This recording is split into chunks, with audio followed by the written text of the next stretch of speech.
আপু যে কাজ করছেন শহরে এবং গ্রামে প্রত্যন্ত অঞ্চলের জায়গা থেকেও, সেখানে এই গ্রামীণ এবং শহরের প্রেক্ষাপটে নারী নেতৃত্বের পার্থক্যটা আসলে কেমন দেখছেন?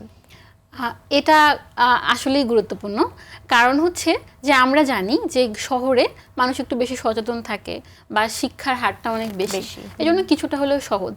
আমি আজকে বাসা থেকে স্টুডিওতে আসতে আমার খুব একটা ঝামেলা পোহাতে হয়নি, কারণ অনেক মানুষই অভ্যস্ত এভাবে শাড়ি পরে একটা মেয়ে সেজে হাঁটছে, এটা দেখতে তারা খুবই অভ্যস্ত। শুধু শাড়ি না, যে কোনো পোশাকই হোক। কিন্তু এটা একটু চ্যালেঞ্জ হয় যখন আসলে একটু প্রত্যন্ত অঞ্চল হয় বা একটু গ্রাম হয়। সেই ক্ষেত্রে এটা আসলেই অনেক বড় একটা বাধার সম্মুখীন হতে হয়। তবে এইখানে যদি একটা কথা আমি মনে করিয়ে দেই, আপনি যখন গ্রামে যাবেন তখন খেতে কিন্তু শুধুমাত্র পুরুষদের দেখবেন না, নারীদেরকেও দেখবেন।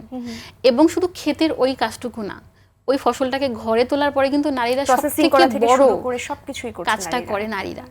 তো এইখানে মনে হয় তারা ঘরের কাজ করছে, কিন্তু তারা যে বড় রকম একটা সামাজিক উন্নয়নে অলরেডি কাজ করছেন, এটা যদি আসলেই কেউ মন থেকে কখনো ভাবে, তো তখন বোঝা যায় যে আসলে নেতৃত্বটা কিন্তু তারা ওখানেও দিচ্ছে।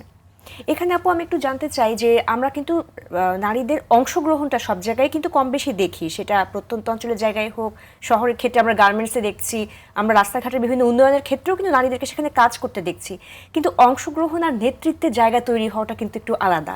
কিন্তু আমরা কিন্তু নারীদের নেতৃত্বটাকে কখনো কিন্তু সহজে সামাজিক দৃষ্টিভঙ্গির জায়গা থেকে অ্যাকসেপ্ট করতে পারি না, বা একটু মেল ডমিনেটেড সোসাইটি যেহেতু, আমাদের কাছে মনে হয় যে কেন একজন নারী নেতৃত্ব দিবে বা সেটা আদৌ কতটুকু জাস্টিফাইড, অনেক কিছু আসলে চলে আসে।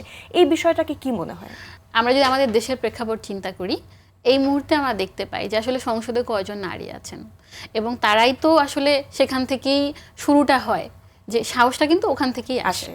সো আপু, এই জায়গাটাতে আসলে আমাদের কিছু সোশ্যাল ট্যাবু আছে, যেমন এটা আপনিও জানেন, আমিও জানি, আমরা সবাই জানি, এবং পুরুষরাও জানেন যে যখন নারীরা নেতৃত্বে আসেন তখন কেন যেন অনেকগুলো মানুষের খুব প্রবলেম তৈরি হয়ে যায় মানসিকভাবে। তারা কেন যেন সেটাকে পছন্দ করতে চান না, নিতে চান না।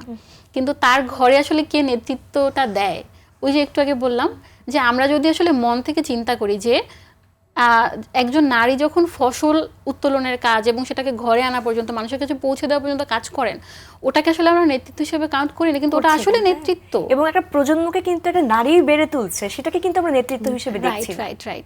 সো আপু, প্রেক্ষাপটটা আমাদের জন্য কিছুটা, মানে এই প্রেক্ষাপটটাকে সামলানো আমাদের জন্য কঠিন। তবে আমার মনে হয় যে আমরা এখন যে জেনারেশনটাতে আছি, এখান থেকে অনেক কিছু আশা করা যায় এবং এটা আমরা দেখতে পাবো।